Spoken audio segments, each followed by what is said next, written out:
Okay, yeah, we'll get into everything.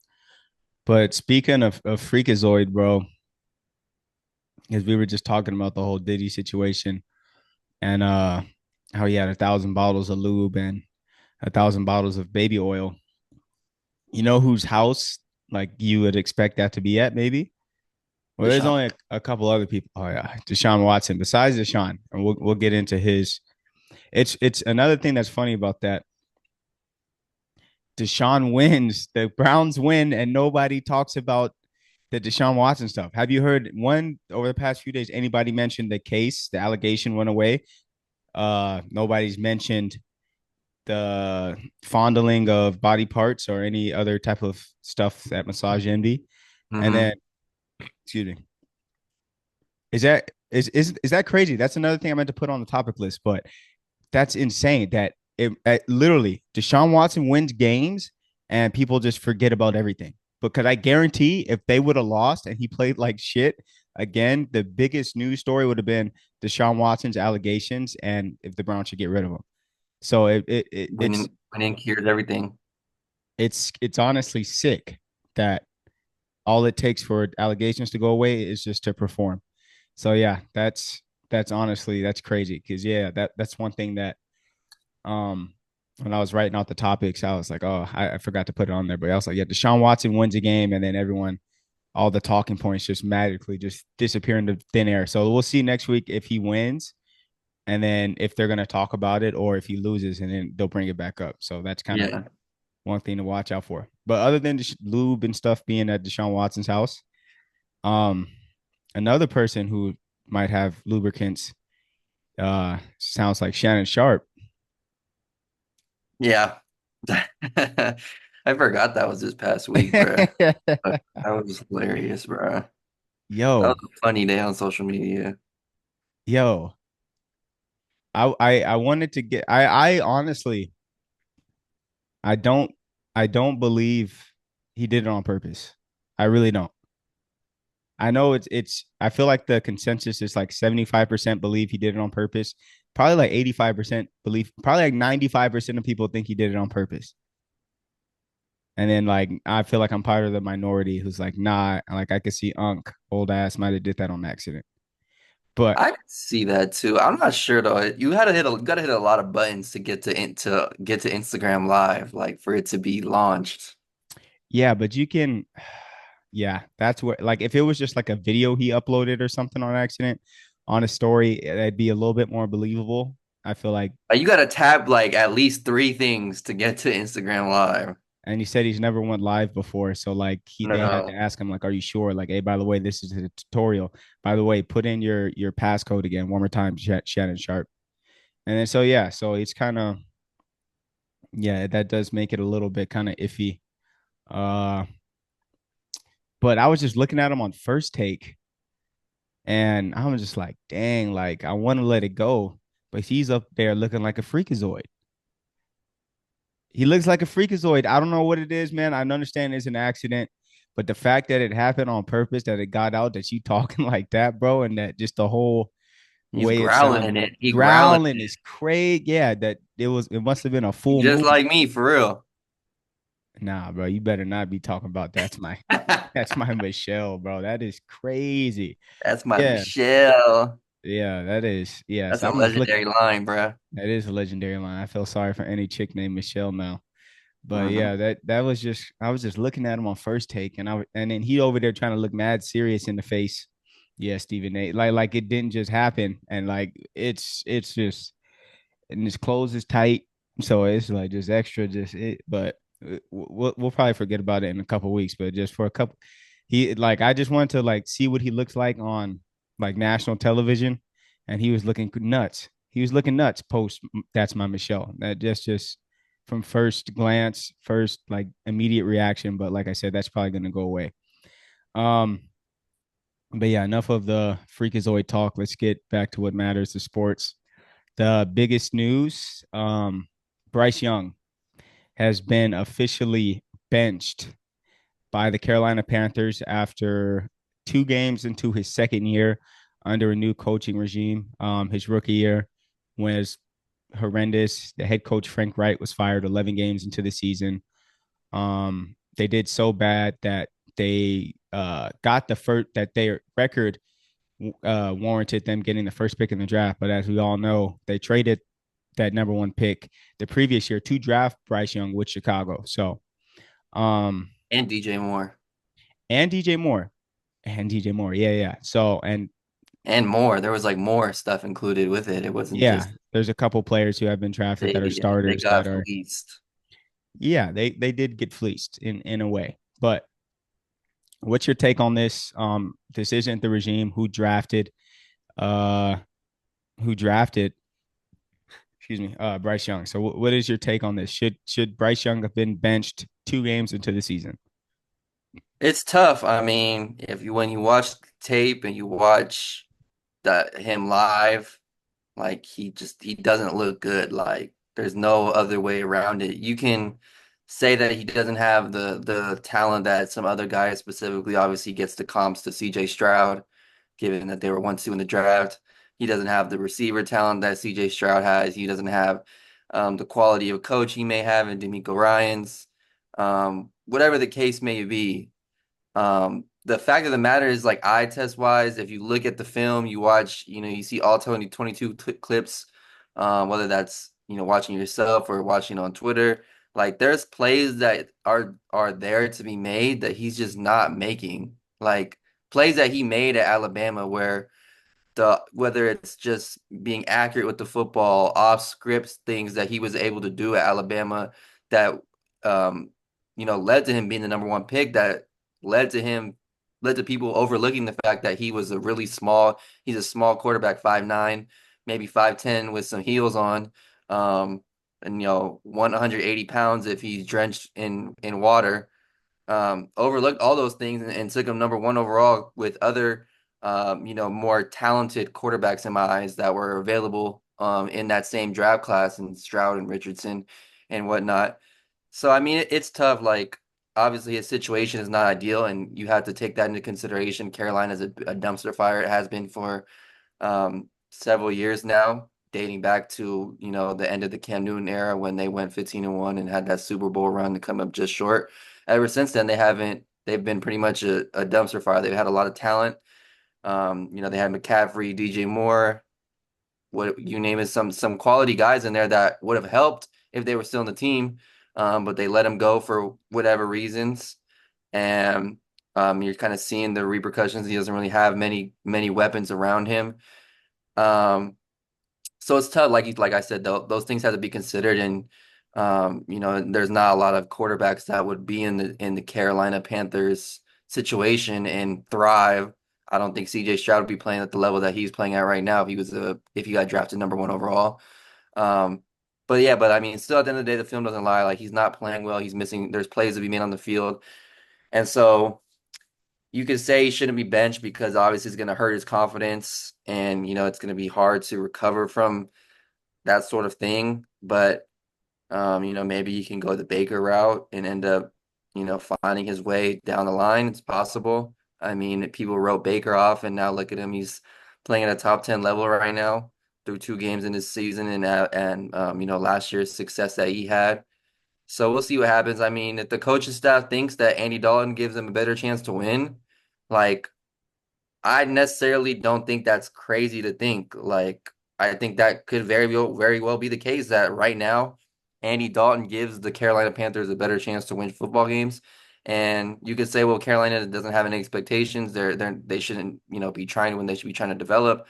But at the end of the day, like, coaches and players and GM, they want to win because they're trying to keep their jobs. Like, if you don't win, um, your ass is going to be on the line. You're Dave Canales in his first season, like if he doesn't have produced some type of results, like who knows if he gets a second season? He can be just like Frank Wright. So I'm sure he feels a little bit of pressure to put the best product on the field and put his team in the best position to win. And maybe Andy Dalton can do that. I don't know. We'll see. I wouldn't be shocked if he plays better than Bryce Young. Like Bryce hasn't been good at all. So that's kind of where I'm at on it. Okay, so you're kind of on the bench Bryce Young campaign. All right. I'm not. I mean, it's like I can understand the reasoning behind it. Obviously, I think that there a lot. Some of it's not Bryce's fault, but I'm not here to say that like it's the craziest thing in the world to do because he's looked like the worst quarterback in the league through 2 weeks. Okay, let me see this. Okay. Dave Canales, coach of the Carolina Panthers. I think that you are a coward, and I think that you must be an Aquarius because you are one hell of a manipulator. Dave Canales is the type of guy who, when his girl text him, "Hey, my friends said they saw you cheating on me with another girl going to get pizza," and he texts back, "I didn't even get pizza that day." It's like, dude, the problem isn't Bryce Young. That you don't watch the Panthers and say, "Oh, this would be a winning football team if they just had good quarterback play." I look at their defense can't stop the run. I look at their offensive line can't keep people in front of them for more than zero point 0.3 seconds. And I look just at a team who, coaching wise, doesn't know what the hell they're doing. I don't know what their identity is on offense. I don't know what their identity is on defense. They got a couple good corners. They have some their defense isn't shouldn't be as bad as it has been. But Dave Canales, this is more of a you and the staff that you've put around on this team problem than it is solely Bryce Young just isn't playing well. If you and then two, they're looking at this. If we want to call a spade, the only reason that there's so much heat on Bryce Young and that the Carolina Panthers are so impatient, this is just some bullshit, honestly, is because of the success of CJ Stroud, which has nothing to do with them. The success of CJ Stroud has nothing to do with the Carolina Panthers. CJ Stroud, I guarantee you, last year would not have taken that Carolina Panthers team to the divisional round of the NFC and then lost to the 49ers. I guarantee. Not with Adam Thielen as his best receiver. CJ Stroud walked into a great situation. The Texans drafted well, not only picking him, but Will Anderson Jr. They got a coach that's building a culture and has an identity. They got a more than competent offensive coordinator. Who the hell is even the Carolina Panthers offensive coordinator?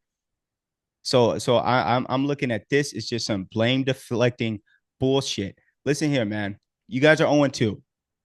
Nobody expect people, everybody in the league, everybody who evaluated at the beginning of the season, the NFL, had the Carolina Panthers being the worst team in the league, except for Panthers fans. I hate to break it to you, Dave Canales. Nobody expected you niggas to be good because you're not supposed to be good this year. And last year, we don't put that on Bryce Young. I don't look at last year and say, oh, they sucked because Bryce Young sucked. No, the team sucked. There no weapons. Okay, so you get him Deontay Johnson. What is Deontay Johnson on a good team? A 3 at best? So it's like what are we doing here? This is such BS. I think this is what the biggest issue with the NFL today and how quarterback play is looked at. Like most Patrick Mahomes didn't play until his second season. And then two, you guys are supposed to get the number one pick this year. Okay. Say you get Caleb Williams. What does Caleb Williams look like on the Carolina Panthers here right now? What would that look like? It would look terrible. Would it look better or worse than Bryce Young? I don't know. Probably better. They wouldn't be 0-2? They would be 0-2. I'm just saying, like, Caleb might look a little better. Okay. And who's to say that Bryce Young doesn't start playing better towards the end of the year and then end up say they win the last 4 games of the season, like the Chargers did with Herbert his rookie year. So like I'm saying, bro, that's such bullshit. That's such bullshit because and then you said they could be better with Andy Dalton, but Andy Dalton winning. So let's say you win 5 games with Andy Dalton, that season is not a success because No, we're not I agree working with that. we're not working towards anything. There's Andy Dalton, okay, like he's not our quarterback of the future. He's not even our bridge. He's probably not even going to be on the roster next year. Why are we playing him? What I don't understand the investment. There's no investment here. So we know that we're not contenders this year. So we just want to develop our number one pick. That should be the mindset. Let's do everything we can to get this ball rolling in the right direction and help this kid reach his full potential. Like I said, I don't care if we lose every game, but win the last 3 games of the year and he starts playing and he has some confidence going into next season. Next season is the goal. So I think that that's bullshit. And honestly, if let's say they win 4 or 5 games with Andy Dalton, I think that Dave Canales will be on an even hotter seat at the beginning of next season than he would be if he just would have stuck with Bryce Young. Yeah, Bullshit. I could see. I see what you're saying.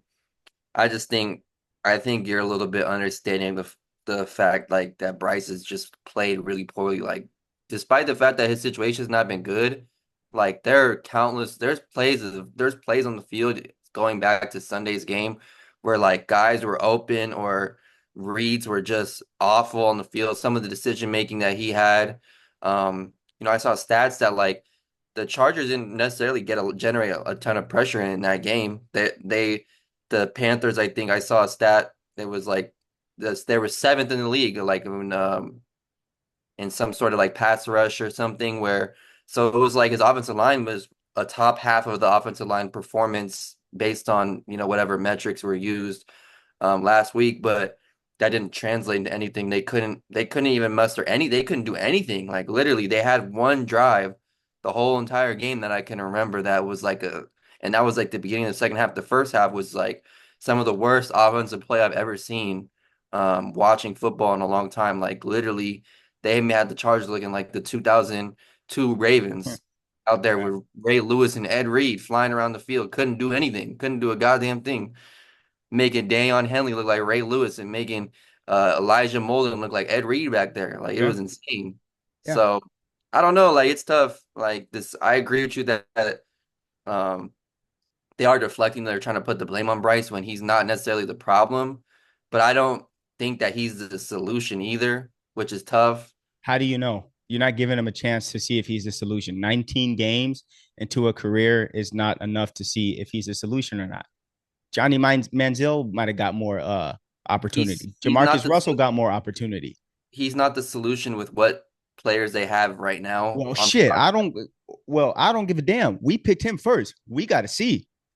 I got to see if this maybe is a they're solution or not. maybe they're thinking is like, He's well, not good enough to elevate a ass team. So he's not good enough to transcend the worst roster in the NFL. No, I give you that.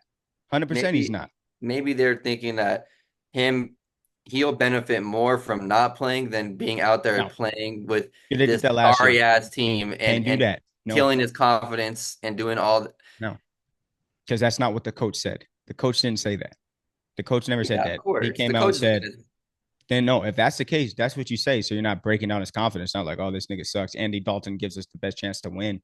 To win what? To win 5 games max this year? Y'all be lucky to win 5 games with Andy Dalton. What out of Andy Dalton's last 2 stints, which was part time with the Chicago Bears and then part time with the Dallas Cowboys, the year that I think Dak broke his ankle, where he was absolutely terrible with a team who, since Andy Dalton left, has been winning nothing with 12 games, and who Cooper Rush went 5-0 with the same team. Andy Dalton had them picking what? Who they draft that year? Micah Parsons had them picking 11th, starting him for 12 games. He sucks. Andy Dalton sucks. I'm surprised he's even still in the league. So what are we doing here? Why are we playing him? It's I think it's blame deflecting to the max. I think it's nasty. I think that Dave Canales doesn't know what the hell he's doing. That this is his first head coaching job, right? I think he's panicking. I think the owner and GM are signing off on this just because looking at the success of CJ Stroud, who is the once in a lifetime talent, as you see. So why are you even comparing Bryce Young to him? That's not his situation. That's not his team. He doesn't have the same weapons, doesn't run the same offense. That's irrelevant. Whatever they got going on over there, whatever other 31 teams have going on, doesn't matter. You guys got to focus on what you got going on. So this is just going to be another year of them getting the number one pick in the draft, probably, and then probably hoping to get another quarterback. And we'll see if that quarterback even wants to fuck with him. If you was a quarterback, would you want to fuck with Carolina after seeing how they did Bryce Young? mm-mm. Absolutely not. Oh no, I'm good. I'm Eli Manning. I'm pulling the Eli Manning to San Diego. No, we ain't going there. And don't let them have to get that first pick in a couple years with that Manning boy, because you already know what they're gonna do. If you think a Manning Same is going to exact thing. Charlotte, yeah. If you think that Manning boy going to Charlotte, you got another thing coming. Shit, if you think Shador going to Charlotte, Mm-mm. and if Shador going to Charlotte, guess who going out of Charlotte? You, Dave Canales, because we bringing in Dion. So you about to hold you over here trying to freak the game, trying to overthink shit. about to get your job taken by Deion Sanders. All this overthinking when you should have just stuck with Who's Bryce. not even a good coach if we keep it a bug. Okay, But yeah, that's neither here nor there. that's for another day. But yeah, man, I think it's bullshit. I think it's very nasty. I really don't like this instant success era that we are in with quarterbacks when we see guys like I think what really messed it up um, as of late is the success of CJ Stroud, of course, Justin Herbert. You look at Mahomes winning MVP in his second year playing. You look at Lamar winning MVP in his second year playing. You look at guys like Kyler who are really just electric from the jump. Guys Bro, like Burrow in his second year went to Super Bowl. So you got these guys who you're looking at that are generational talents, man. These are like a handful of guys that we've ever seen this. Never even, yeah, it's Peyton Manning led the league in interceptions. He still has the interception record off his rookie year. Imagine if they would have given up on him after the first two games to the next year. yeah, I mean it's tough though because all these guys are that you mentioned. What among the other top quarterbacks, maybe outside of Josh Allen, was it like they kind of were slow starts to their career and now they've really emerged as, especially when they were a high draft pick. Like I'm thinking of like a Trevor Lawrence. Like Trevor Lawrence had a horrible rookie year, but Trevor Lawrence is still not good today. It's terrible. He's shown flashes. He had one good season the first year under Doug Peterson when they had that playoff win and whatnot. That was the best he looked. But outside of that season, like he hasn't looked good at all. Like he's been very mediocre. Trevor Lawrence is And terrible. He's terrible. yeah, He's so terrible. it's But tough. That's the thing though. Like I understand your point about the instant gratification and stuff, but I also feel like nowadays, like you're kind of able to outside of few rare instances like a Baker Mayfield and a Josh Allen, like most of the time you're able to tell pretty quickly whether these guys got it or not. and Sam Darnold, as we see, and a Jared Goff, as we see, Jared Goff was good pretty he was early. terrible. He was terrible his rookie year. Rookie God year was awful. probably bad. He was terrible, and his coach got fired. Jeff Fisher. It was god awful. It's god Yeah, he's awful. got a brilliant offensive mind in there that helps. Yeah, I don't think that you can really take much away from the first couple years. Look at guys like Mac Jones, who was really good his first year. Now he's on the bench. Carson Wentz, really good his first couple years. Now look at him. I don't even know if he's in the league. So I'm saying, man, it's way too early to tell. Bryce Young hasn't even grown into his body. Doesn't even have the grown man weight yet. Hmm. And so it's like you guys gotta get the right system around him because you're not going to sit there and tell me that Bryce Young couldn't succeed in an offense with Kyle Shanahan. You're just not going to tell me because he can. He obviously can. So it's really like you see Geno Smith is a starting quarterback, and look at the first 10 years of his career. So it's yeah, you just gotta the lack of patience. I don't understand what for. What are y'all in a rush for? Carolina, the most I ain't never seen nobody in this much of a rush to get their ass kicked, in a rush to win 4 games. I'll be patient. I'll win 4 games at the end of the year and be patient rather than what win two now, go 7 weeks, get my ass kicked, then win another two, then throw Bryce Young back in there at the end of the year. Like it's just this they're looking like the most incompetent franchise in the NFL, and I'll just leave it at that. Yeah. But yeah, okay. Let's see here. Okay. Let's get back to our team, the Chargers. Always good to talk the Chargers, especially after victory Sunday. So you got the Chargers. Speaking of the Panthers, blew out the Panthers 26-3 with pretty much the same formula from week one. Control both lines of scrimmage, time of possession. Justin Herbert threw for about 130, 140 yards. And then the most surprising, pleasant surprise from the game was Quentin Johnson, 2 touchdowns. The first signs of life out of the first round pick from a year ago for the Chargers. So, what is your biggest takeaways from the week 2 victory against the Panthers? Yeah, I mean it's tough to have any major takeaways because as we talked about, the Panthers are an absolute dumpster fire. And so I think anybody at this point is beating the brakes off the Panthers, but obviously in past Chargers teams, we've found a way to play it down to the level of our competition. And, typically these type of games we don't ever see where the game was never like uncomfortable. The game felt in complete control from the first possession, and it never like there was never any like moment of doubt throughout, which is nice and something that I know Charger fans are not used to feeling after all the countless full one score last 2 minutes of the game something crazy happens and they find the most unique way to lose or win or whatever the case may be. So obviously that's the biggest takeaway is that building off of what I was talking about last week is that the Harbaugh culture is continuing to set in and that they're taking care of business against teams that they should take care of business against. Even if the Chargers aren't some elite team, um, they're not one of the worst teams in the league either. And so they should take care of business in these type of games against the worst team in the league. They should be able to go in there and do what they're good at and expose Carolina's weaknesses. And that's exactly what they did. They executed their game plan to a T. They wanted to go in and run the ball down their throats, and that's exactly what they did. I mean, J.K. Dobbins is out here looking amazing. He's literally averaging 10 yards per carry so far this season. Like that is outstanding. I can't remember outside. I mean, this is probably obviously the best running back play we've seen since LT, like through 2 weeks. Like we've had a lot of like mediocre running backs. Now we've had And good running backs. Chargers well, have we had good. had like, I mean, Ryan Matthews, Melvin Gordon mediocre. had Pro Bowl seasons. I mean, they had like they would have like a one-off year, would be like, okay, like they had a good season. Like the same thing with Eckler. Like Eckler had a good season, great Yeah, Austin season. Eckler. What are you telling me? He led the league in touchdowns, man. Yeah, I know they have like a one-off, but like none of those guys were like you wouldn't look at those guys and like, man, these guys are like elite running the football. Like, I think at some point those years they were elite running backs, bro. The Chargers they keep a good running back. Keep a good running back. yeah, maybe. I don't know. I guess that just feels like obviously the way that we're running the ball is different too, where It's it's yeah, we've never been a team. run first. Exactly. Yeah, we've always kind of at the end of the day relied on the arm of our quarterback because it's been Phillip Rivers, who you knew was going to throw the ball 30 to 35 times a game, and then Herbert, who over the past 4 years have been asked to throw the ball 40 to 45 times a game. So yeah, we've never had it where we're looking like the Ravens. When we got Greg Roman, the offensive coordinator from Lamar's MVP season, his first one, and then we know that they ran a lot of three tight end sets. There's even some continuity from that because we do got J.K. Dobbins who was in that system.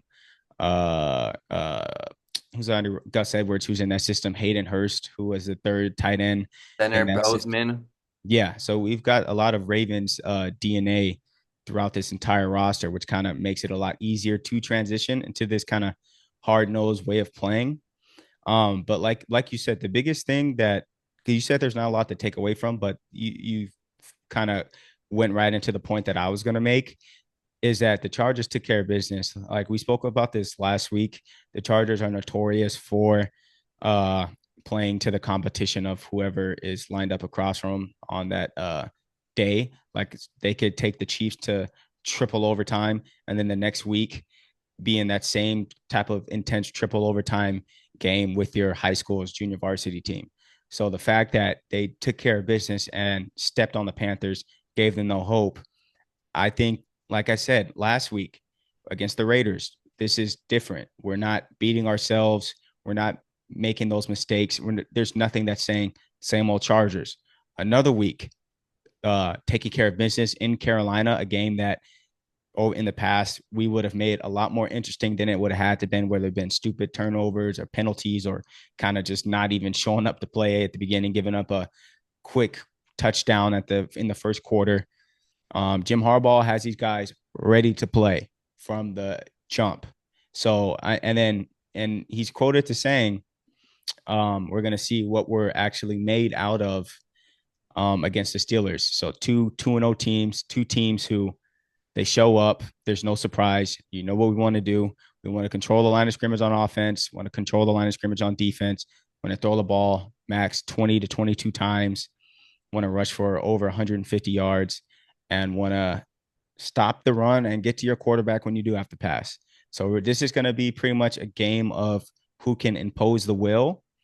But I'm talking about the upcoming game, Chargers Steelers Week 3. But I think at the end of the day, it's gonna because the teams are pretty even.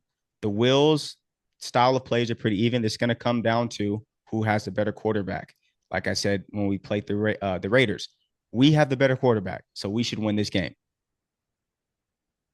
Yeah, I think we definitely have a strong chance to win this game. I think if but I think Herbert's gonna have to play better than he has through the first 2 weeks. He's gonna have to do a little bit more. Um, I mean, he made that there was like that one pick he threw in that Carolina game that I have no idea what he Terrible. was thinking. That Yeah, was an awful decision. And there was some off-target throws in that game.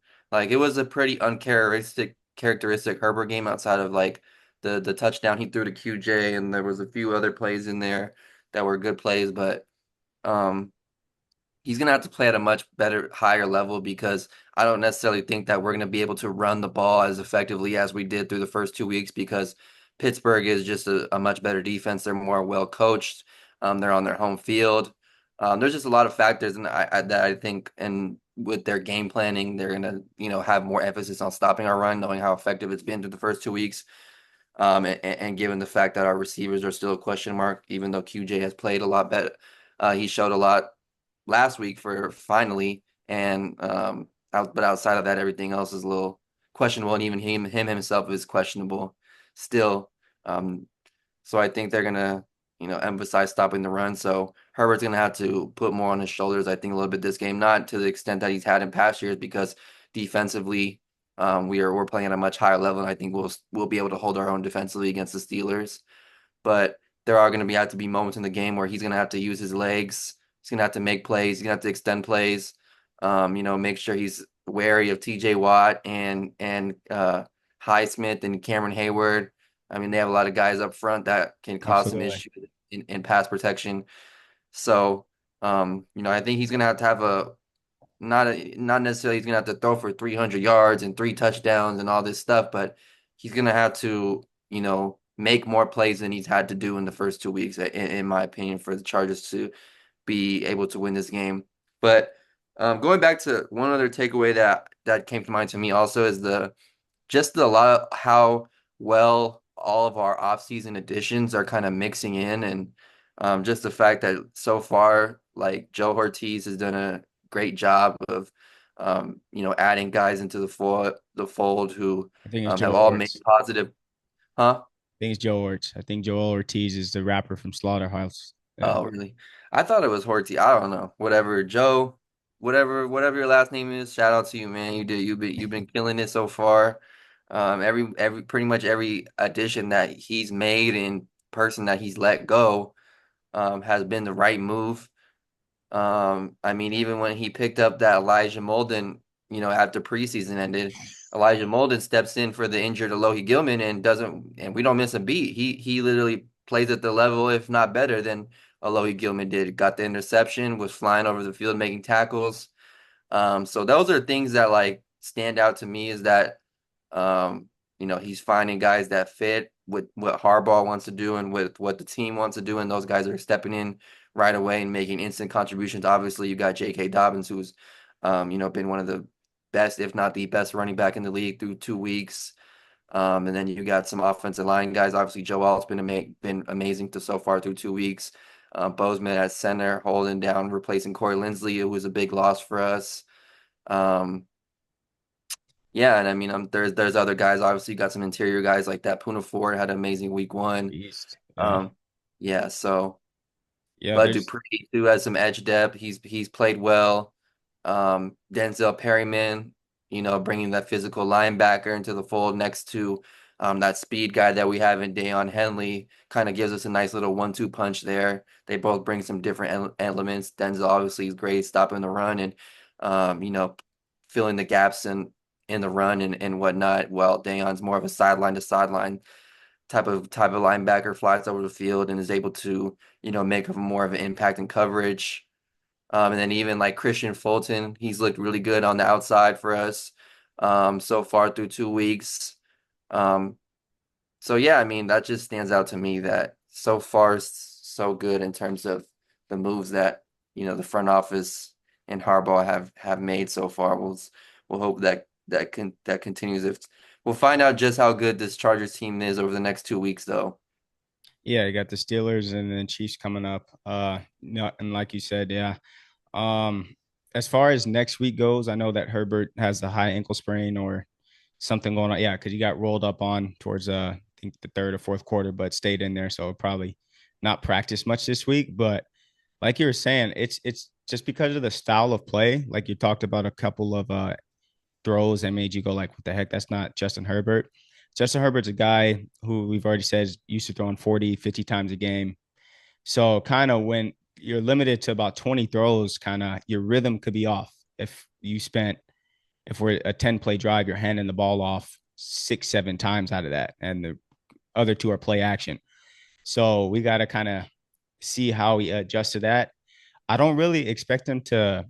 I expect us to be able to run the ball against Steelers. I expect it to be a lot like the Raider game where it was tough in the first half, but we're gonna stick to it. And the more we do stick to the run, the less when we do have to pass, that takes away from the power of the pass rush from guys like T.J. Watt, Highsmith, and then Cam Hayward. So it's just about us kind of sticking to our game plan. And like I said, it's just going to come down to who's going to be winning the line of scrimmage this game. But Herbert's definitely going to have to make a few key throws, convert some third downs. But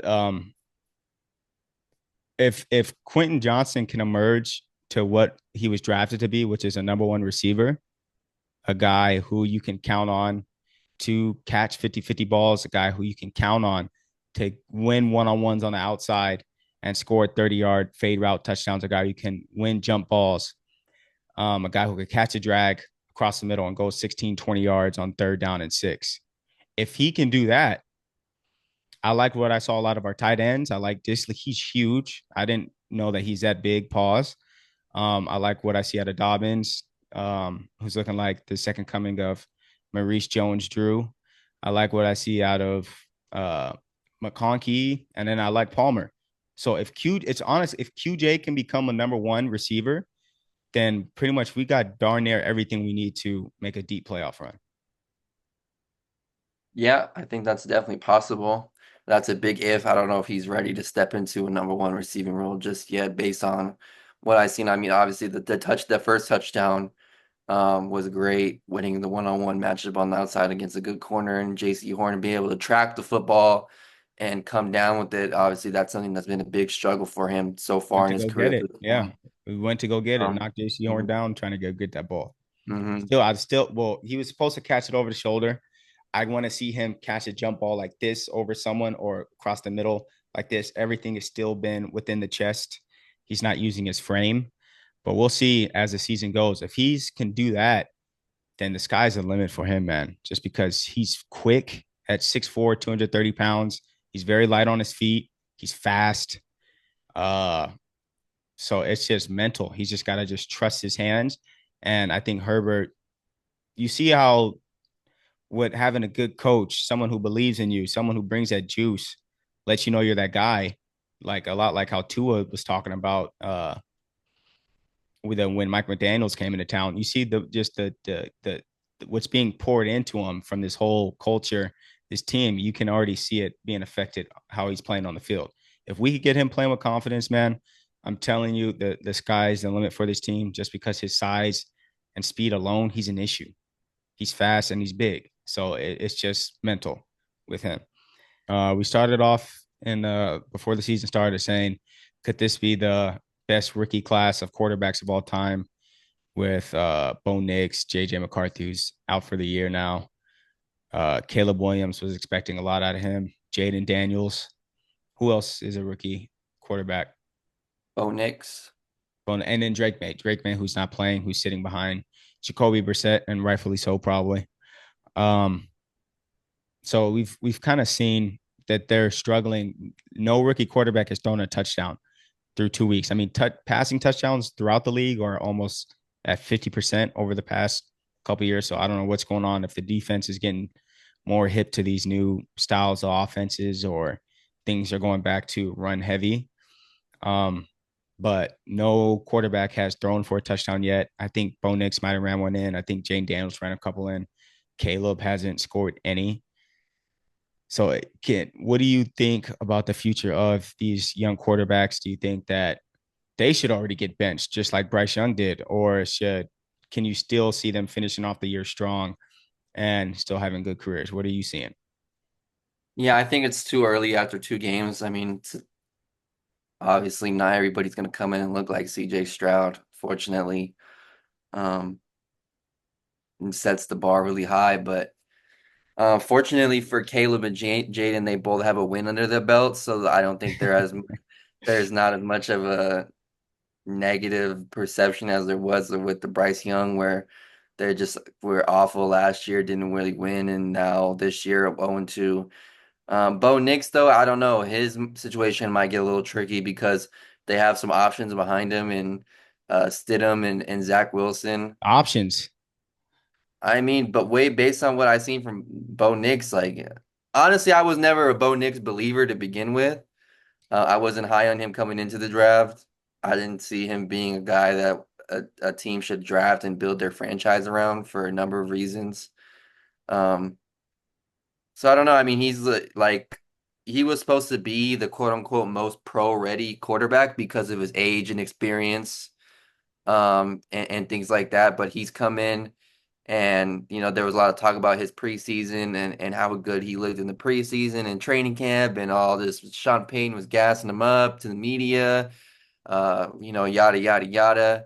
But that hasn't translated to anything on the field. You've seen, um, decisions that he's made that you wouldn't expect the most pro-ready quarterback in the league to make, even though, at the end of the day, he still is a rookie. Some of them decisions, some of those picks he's thrown so far have been kind of mind-numbing. They didn't not making any sense. Um, and so I could see him being potentially someone that would get benched. I don't see Caleb or Jaden, and no, Jaden's been actually pretty good so far for the most. He hasn't thrown a touchdown, but I think eye test wise Yeah. um, and that sort of thing. He's looked actually pretty solid. He Obviously, looks I'm good. He just worried about him taking all those hits that he's taking. I yeah. think he needs to, especially because he's so small, like thin. Why he's thin. I'm worried about him being able to last through the entire season if he continues to run as much as he does and doesn't slide. That's my biggest concern with him. And then Caleb, I don't know. Here the start to his game on Sunday night looked amazing. Like he looked so much more comfortable. He was making quicker decisions. He was accurate with the football. But then as the game kind of progressed and the pressure started to heat up and they started to make him uncomfortable in the pocket, that's when he kind of went back into that, oh shit, I gotta, put my Superman cape on and scramble and try to evade three defenders in the pocket and throw on the run over, try to drop it in the pocket across three people. And that's when you kind of saw some of those things that he could get away with in college that, you're not going to be able to get away with in the NFL. And I think he's still learning. So, um, but their offensive line played, it's hard to like evaluate Caleb because the offensive line play in that game was so atrocious that it's hard for me to say, oh man, like, you know, it's not looking good for Caleb yet. Like I think obviously he needs time. And I don't think anybody, especially Bears fans, should be panicking because he hasn't thrown a touchdown pass to date. I think you just want to see steps in the right direction. And I think he played better in week 2 than he did in week 1. And so you kind of hope to build on that going into week 3. You just hope that he plays better than he did in week 2. And you keep going from there. Right. Yeah, Caleb's obviously struggling, but like you're saying, when you're looking at that, it's well, first of all, when it comes to just evaluating rookie quarterback play, I think that CJ Stroud has completely ruined the NFL with because we've seen rookie quarterbacks play well before, but we've never realistically watched a quarterback lead his team throughout the season and you say, oh, can they win the Super Bowl?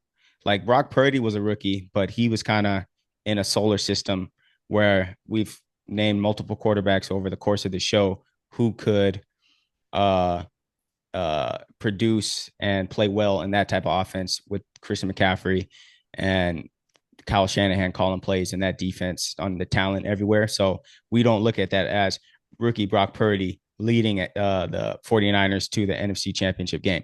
CJ Stroud led that team. He brought life into that organization. the way it looked, he's out there throwing for 300 yards a game, throwing bombs, making superstars out of guys like Nico Collins, who no one even knew was in the league before CJ Stroud got there. Guys like Tank Dell, who were overlooked.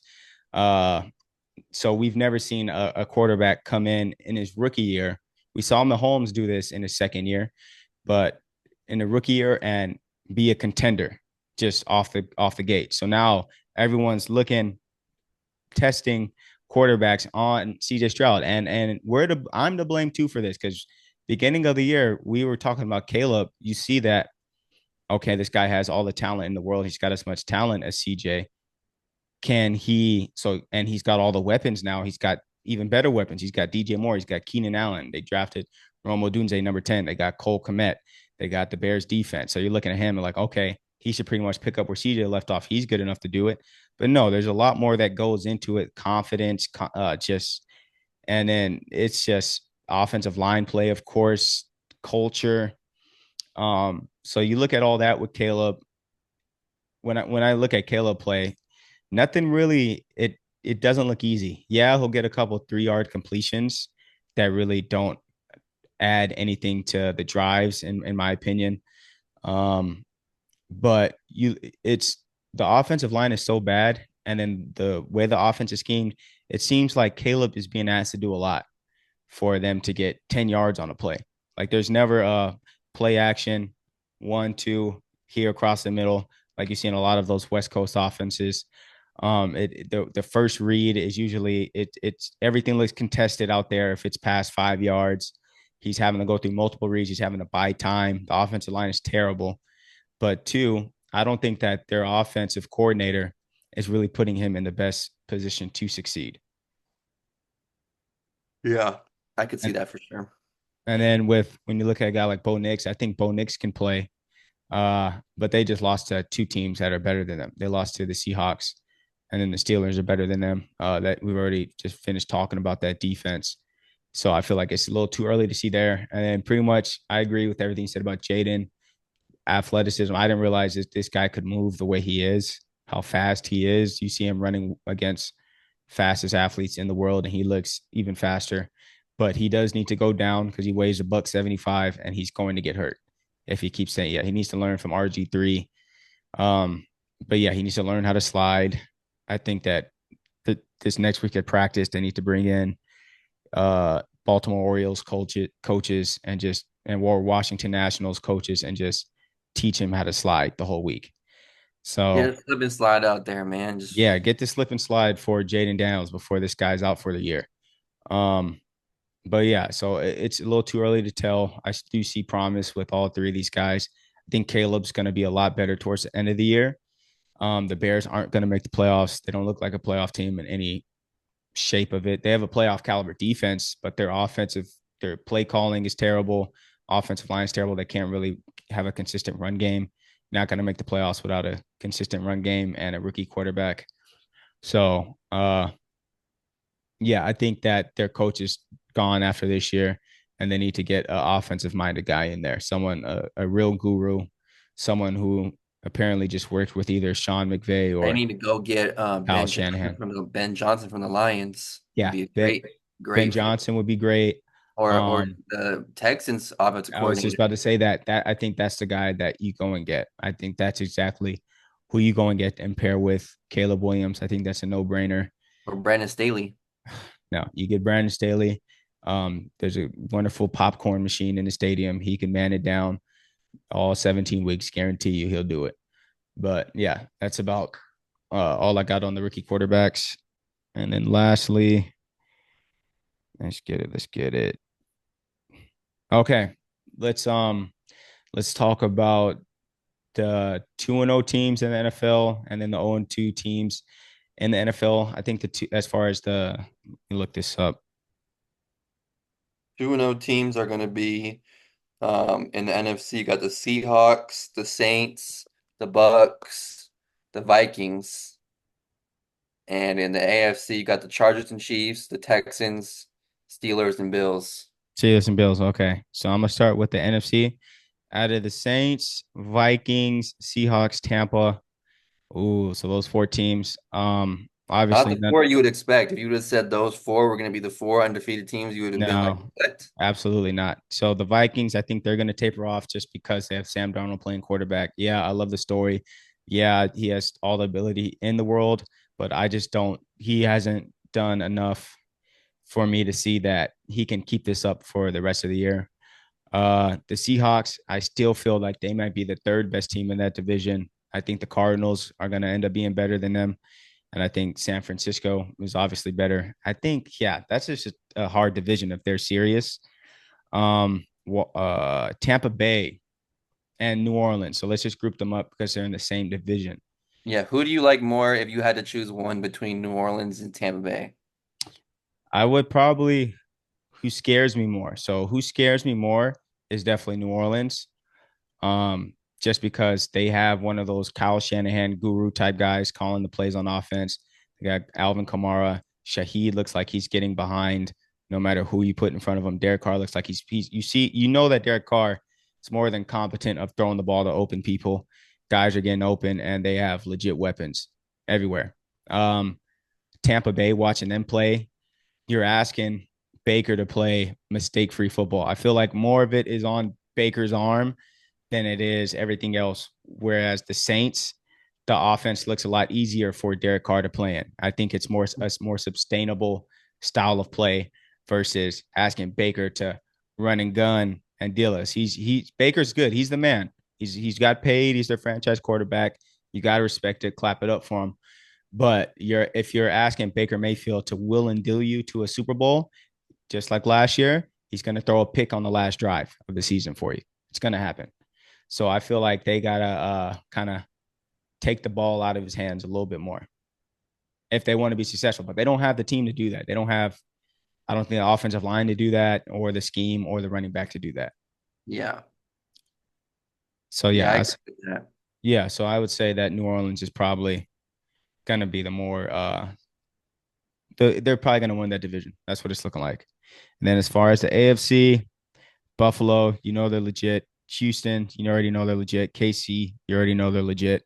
So it's just coming down to the Chargers or the Steelers. Um, it's just tough, man. The Chargers, I definitely want to, like you said, we just spoke about it. We've only done this against the Panthers and the Raiders. The Raiders, who we just saw beat the Ravens. So that's like, okay, that's you can bank that as a legit win because if we would have done that to the Ravens, we'd really be talking shit. So yeah, I think that the Chargers are definitely got this is going to be easier to keep up, or they're less pretender than the Steelers are, or more contender than the Steelers are as well. Just because the Steelers, you look at who they played, they talk about who the Chargers played. Steelers played Bo Nix, rookie quarterback. They won 13-6, and then they played Kirk Cousins' first game in 2 years. Who was just saying like, okay, I wasn't trusting my leg fully that first game. He just got into a rhythm the last 3 minutes of the Philly game. So yeah, and then 0-2 teams. Who we got, Keat? NFC got the Giants. Obviously, nothing needs to be said on them. They're the Giants. The Panthers, nothing needs to be said on them. They're the Panthers. And you got the Rams. The Uh, Rams. yeah. The Rams. Yeah. The Rams got a lot of injuries. I think Puka's out. Cooper Cup is out. Is Kyron Williams out? No, he's not out. He's not out. Well, your two best receivers are out. So yeah, they might be done. There's no Aaron Donald to come save the day on defense. Yeah, I Yeah, think they're in trouble. yeah, they're in trouble. And then in the AFC, there's a lot of 0-2 teams, but the ones that people are talking about, only ones that matter, I would say three that matter: Baltimore, Cincinnati, Jacksonville. You say the Colts maybe a little bit too. Colts a little surprising. No, not really. Not I really. mean, I would have expected them to win against Green Bay with no Jordan Love. Not really. Remember Green Bay, my Super Bowl pick. Yeah, but when you had Jordan Love with I mean Anthony No, Richardson was I'm back. I'm back on the Packer bandwagon going to Super Bowl. The Cowboys. Dak showed why he can't be trusted. Once again, there. I've been saying this about Dak the whole time. You pay a man, a nigga named Dakota, $60 million. dollars. The next week, what's he do? Gets his head blown off for the whole world to see, just like he did in the playoffs. That's what I'm saying. That can't happen. I can't pay you $60 million. dollars. and you get your head blown off by Derek Carr and the New Orleans Saints in the second game in the home season opener. We won 16 regular season games in a row at home. I just watched you get your head blown off in the same stadium. You want to go to Cleveland when they got a whole bunch of issues going on, and really he didn't ball out like that. But you didn't lose us the game, and we just steamrolled them. But when I need you to step up, I need you. We can't. You got to win this game. You got to win week 2 at home against the New Orleans Saints. I'm sorry, Dak. I know the Saints are good, but if you're making $60 million, you have to win that game. Absolutely have to win that game. You got your head blown off. But I digress. Um, what were we even talking about? This nigga Dak got me We're pissed. gonna go into the Ravens and the Bengals Um, being 0-2. So if you had obviously both teams are very surprised. I mean, less so than the Bengals because they always start slow every year. They always get out to these 0-2 starts, it seems like every year, and kind of find a way to pick themselves off the mat and end up making, that being in the picture in January. But obviously nobody really saw the Ravens being 0-2, especially, not necessarily a big surprise them losing to the Chiefs, but coming up off that tough loss and to lose to the Raiders at home, especially the way that they lost, having a 10-point lead in the fourth quarter and getting walked down by Gardner Minshew. That was very surprising to me, and I'm sure everybody watching. Um, between both teams, do you think who do you have more confidence in moving forward? Who do you think is the team? Do you think one of those teams wins the division still? Obviously Pittsburgh already has a 2-game head start on those teams being 2-0. Where are you at with that? I'm definitely gonna put my faith into the two-time MVP and one of the most winningest quarterbacks of all time, Lamar Jackson and the Ravens. The Bengals, yeah, they got off to a cold start. Who do they play next week? Who do both of these guys play next week? Baltimore has Dallas. I know that. So In that's gonna Dallas? yes, in Dallas. So that's gonna be a Okay. big game for both teams. Bengals, I think they don't have as hard of a game if I remember. They're home against the Commanders Okay. So yeah, that's Monday night. they're both gonna get back on track just because it doesn't even sound right to say Dak Prescott beats Lamar Jackson. That's not what Dak Prescott does. He doesn't beat Lamar Jackson. He doesn't beat Joe Burrow. He doesn't beat Patrick Mahomes. He gets his head blown off like that in those type of games. So I'm gonna go with both teams getting on track with the win. I still think both these teams have a chance to make the playoffs, of course. The Steelers, yeah, they're gonna both hawk the Steelers down by week 8. I give it week 8. One of them will have hawked the Steelers down. And yeah, I'm really not even too worried about either one of these teams. I think they're both legit. You see, Cincinnati easily could have won the game against the Chiefs and easily could have won the game against the Patriots too. So I think kind of their backs up against the wall. So they're damn near going into playoff mode right now, both teams. So this could Yeah. be a good team, a good thing for them. Yeah, I agree with everything you said. I think I still have a little bit more confidence in the Ravens, even though they're not playing the caliber of defense that you're used to seeing from a Baltimore team. But they lost their defense coordinator. They're integrating a lot of new pieces, new coaches. So I think if you give it a little bit of time, they'll come into form. Integrating Derrick Henry too. So I think in a few weeks you'll start to see Baltimore hit peak form. Same with the Bengals, and I think come January, both those teams will be in the picture.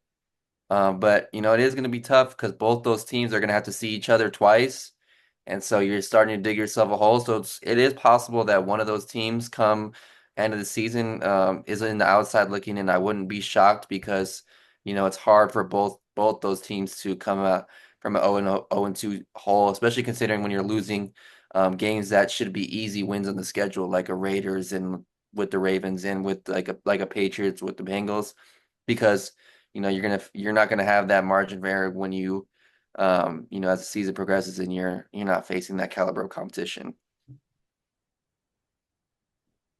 Yeah. Like I said, only thing will tell. Time will tell, but yeah, I can. Both those teams are better than the Steelers, who's 2-0. I'm sure. Hopefully, the Chargers kind of knock them off the throne, and then we're having a completely different conversation next week. So, is there a game next week that you're most looking forward to watching? Outside of the Chargers game, just because I want to see where we're at. I'm looking forward to obviously the Cowboys Ravens. I think that's going to be a big game. Both teams got bad losses, so I want to see how. And I think it's important for both those teams to not, Cowboys 1-2, Ravens 0-3. Obviously, that's conversation is going to even pick up further if whoever loses that game. Other than that, there's two other games I'm really looking forward to. I think Lions Cardinals will be a good game in Arizona. Want to see how Detroit responds after the tough loss, and but the Buccaneers were after going into the season after week one. A lot of people were looking at them as the team to beat in the NFC. So let's see if they can show people that they are still one of the teams to beat in the NFC, if not still the team to beat in the NFC, facing against Arizona, who's looked good so far through 2 weeks and looked amazing, especially on Sunday. And then I'm looking forward to Texans Vikings because just want to continue to see how real Minnesota is, and CJ Stroud going on the road against a 2-0 team, against a Brian Flores defense that loves to blitz and throw exotic coverages and exotic looks. And I always enjoy seeing him continue to show that why he's a top five quarterback in the NFL. And so we'll see if that continues. Yeah, I agree with all those games. I definitely had Lions, Cardinals, probably up top with the Steelers, Chargers. Yeah, Cowboys, Ravens. You want to see, like I said, Dak's probably going to get his head blown off because these big prime time games like this, where it's mano y mano. Yeah, I'm asking you to rise to the occasion, Dak. Dak usually doesn't rise to the occasion. So we'll see if the Ravens can get back on track. But yeah, that Vikings and Texans game, that is pretty interesting. Um, we'll see if Sam Darnold, this is going to be the first time where there's eyes on the Vikings. When they beat the 49ers, nobody was expecting that. You probably turned the game on and said, oh shit, Vikings are up on 49ers, and this guy, Sam Darnold's balling right now. So now there's expectation, and which Sam Darnold hasn't done well with in the past. So we'll kind of see just how much he's matured in the league and if he can still play his game with expectations and not start pressing or let the moment get too much for him, because we already know CJ Stroud's just gonna go out there and be CJ Stroud. He really doesn't get too up or too down, it seems. He just plays at the even superstar level. So yeah, it's just gonna be a good battle that game is. But other than that, I think we pretty much covered everything. Anything else you wanna get to? Nope. Nope. Good. Okay. For All sure. right, man. Harlow, bro, take your ass to the crib. Street lights is on. So we get there next week. But all right, Keat, I'll get this one out.